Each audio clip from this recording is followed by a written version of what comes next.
गगनपुर नाम के गांव में गंगा नाम की एक लड़की रहा करती थी। उसके पिता का नाम था रमेश और माँ का नाम सरोजा। सरोजा गंगा की सौतेली माँ थी। गंगा के जन्म लेते ही कुछ ही समय में उसकी माँ का देहांत हो गया था, इसीलिए रमेश ने दूसरी शादी की थी। रमेश का मानना था कि गंगा की वजह से ही उसकी पहली पत्नी नहीं रही, इसलिए वो उसे प्यार नहीं करता था। शारदा भी उसका ध्यान नहीं रखती थी। गंगा इतनी छोटी थी, इसके बावजूद भी सरोजा उससे घर के सारे काम करवाती।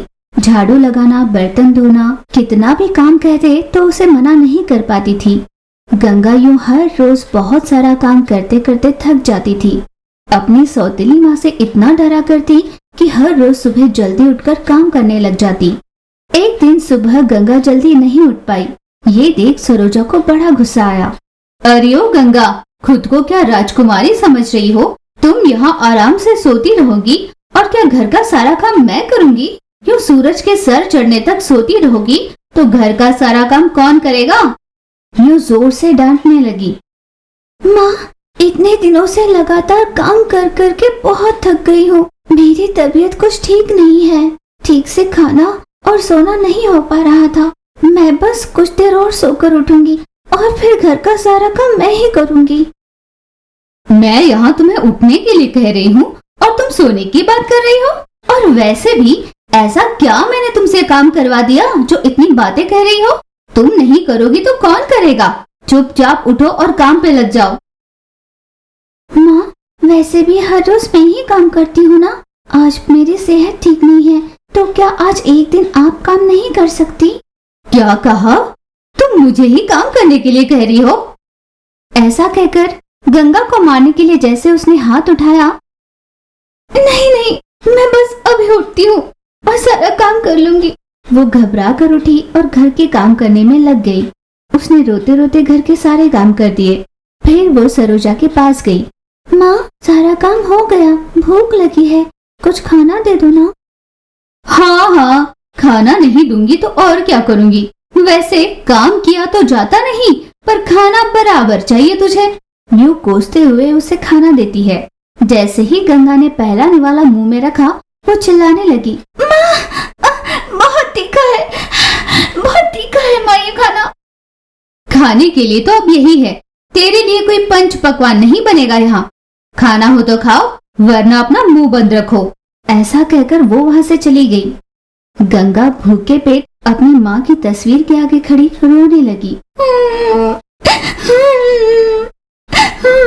और ऐसे रोते रोते वो बेहोश होकर गिर गई। अचानक उसको लगा जैसे किसी ने उसको आवाज दी। वो झट से उठ खड़ी हुई। कौन है? कौन है जिसने मुझे आवाज दी? तभी तस्वीर से उसकी माँ की आवाज आई। बेटा गंगा, मैं हूँ, मैं तुम्हारी माँ। तुम्हें ऐसे देखकर मुझे बहुत दुख हो रहा है बेटा। तुम्हारी वजह से मेरी मौत हुई, ये सोचकर तुम्हारे बाबूजी तुमसे प्यार नहीं करते। पर सच तो ये है कि जब तुम मेरे पेट में थी, मैं जंगल लकड़ियां तोड़ने गई थी। वहां पर मुझे भूख लगने के कारण पास ही में लगे पेड़ पर लगे फल मैंने खा लिए। उसके साथ एक जहरीला फल भी था, मैंने अनजाने में वो भी खा लिया, इसीलिए मेरी मौत हुई है। तुम्हारे बाबूजी को ये बात बता सकती, इसके पहले ही मैं चल बसी थी। तुम्हारी सौतेली माँ तुम्हें कितना सताती है, ये सब मैं देख रही हूँ, पर मैं ऐसी स्थिति में हूँ कि मैं तुम्हारी कोई सहायता नहीं कर सकती। पर हाँ, ये कान के झुमके तुम रख लेना। ऐसा कहकर गंगा की माँ ने उसे झुमके दिए। गंगा, ये जादुई झुमके हैं, इसे पहनकर तुम जो भी मांगोगी वो तुम्हें मिलेगा। तुम्हें जब भी सहायता की जरूरत हो तुम यहाँ आ जाना। ऐसा कहकर गंगा की माँ गायब हुई। वहीं पास में खड़ा रमेश ये सब सुन रहा था। बेटा गंगा, मुझे माफ कर दो। इतने दिनों से मैं तुम्हें नहीं अपना पाया, ये सोचकर कि तुम्हारी माँ की मरने की वजह तुम हो, पर तुम्हारे प्यार के ही कारण आज वो तुमसे बात कर पाई है। आज के बाद मैं तुम्हें बहुत प्यार से रखूंगा बेटा। वैसे इन झुमकों से तुम क्या मांगोगी? रमेश ने ऐसा पूछा। पापा, आपकी गलतफहमी तो दूर हुई ना पापा। मैं तो मांगूंगी कि सौतेली माँ भी मुझे बहुत प्यार करे। जैसा तुम चाहो, तुम्हारा मन इतना साफ है कि तुम्हारे साथ सब कुछ अच्छा ही होगा। मैं भगवान से प्रार्थना करूंगा कि कम से कम आज के बाद तुम्हें कोई तकलीफ ना हो। तुम्हारी माँ का प्यार सदैव तुम्हारे साथ रहेगा और तुम बाकी बच्चों की तरह खुशी खुशी अपना बचपन बिताओगी। जैसे गंगा ने मांगा था वैसे ही उसकी सौतेली माँ भी उसे बहुत प्यार से देखने लगी।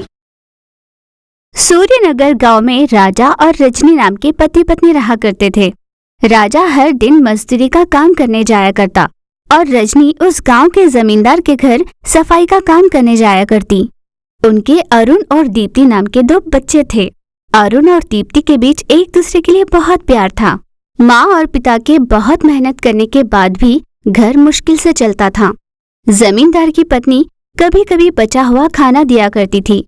इस तरह मिला हुआ खाना वो बच्चों को पेट भर खिलाया करती और बचा कुचा वे दोनों खाया करते। बच्चों को पढ़ाई कराना भी उनके लिए बहुत मुश्किल हो रहा था। एक दिन रजनी ने अपने पति राजा से कहा, सुनिए जी, अब अपने जैसे हालात है बच्चों को पढ़ाना बहुत मुश्किल हो रहा है। हमें उनका स्कूल छुड़ाना पड़ेगा। आप क्या कहते हो? विद्या से बढ़कर ऐसी कोई बड़ी दौलत नहीं जो कोई माँ बाप अपने बच्चों को दे सके, पर अपने हालतों के कारण हमें बच्चों से वो छीनना पड़ेगा। भगवान ऐसे दिन किसी को ना दिखाए। ऐसा कहकर राजा रोने लगा। ये सब दूर खड़ी दीप्ति ने सुन लिया था। तुरंत दीप्ति माँ बाप के पास आई। माँ, मैंने आप दोनों की बातें सुन ली है। आप मेरी और भाई की स्कूल छुड़ाना चाहते हो ना? पर माँ, वो बहुत अच्छा पढ़ता है, कम से कम उसकी पढ़ाई जारी रखिए माँ। हालात सुधारने हो तो स्कूल छोड़कर मैं आपका हाथ बटाऊंगी माँ। मैं आपके साथ काम पर जाया करूंगी माँ। हम तीनों कमाएंगे तो कुछ पैसे बन जाएंगे ना माँ। हम भाई की पढ़ाई जारी रख सकते हैं। बेटा कीर्ति, अपने भाई के लिए तुम अपनी पढ़ाई को त्याग कर रही हो। तुम जैसी बहन संसार में हर भाई को मिले। फिर उस दिन से दीप्ति भी अपनी माँ के साथ जमींदार के घर जाया करती और उसका काम में हाथ बटाया करती। एक दिन अरुण दीप्ति के पास आया। दीदी, तुमने जो किया सही नहीं था। आज मेरे स्कूल के पास आकर तुमने मेरे बारे में क्यों पूछा? तुम्हारे फटे कपड़े को देखकर सभी ने मेरा मजाक उड़ाया। तुमने ऐसा क्यों किया दीदी? इस तरह वो दीदी पर चिल्लाने लगा। तभी उसकी माँ वहाँ आई। बेटा अरुण, ये क्या है? तू दीदी पर क्यों चिल्ला रहा है? दीदी, मुझे माफ कर दो। मैंने तुम्हें गलत समझा। मैं तुम्हारे प्यार को नहीं समझ पाया। क्या कहा? उसने तेरी बेइज्जती की? तुझे किताबें चाहिए थी तो उसने दिन भर मेहनत कर पैसे इकट्ठा किए और तेरे लिए किताबें खरीदी और तू उस पे चिल्ला रहा है। उस दिन हमने सोचा था कि तुम दोनों की स्कूल छुड़ा देंगे, पर दीदी ने काम कर तुम्हारी पढ़ाई जारी रखने के लिए कहा और तू है कि दीदी पे चिल्ला रहा है। ये सुन अरुण ने दीदी से कहा, दीदी, मुझे माफ कर दो। मैंने तुम्हें गलत समझा। मैं तुम्हारे प्यार को नहीं समझ पाया दीदी, मुझे माफ कर दो। ऐसे उसने रोते हुए कहा। एक दिन अचानक राजा को लकवा मार गया और वो बिस्तर पर लेटा रहा। दीप्ति की जिम्मेदारी और बढ़ गई थी। जो पैसा आता वो कम पड़ रहा था। घर पर खाने के लिए अनाज भी नहीं रह रहा था। ये सब देख अरुण उदास हुआ।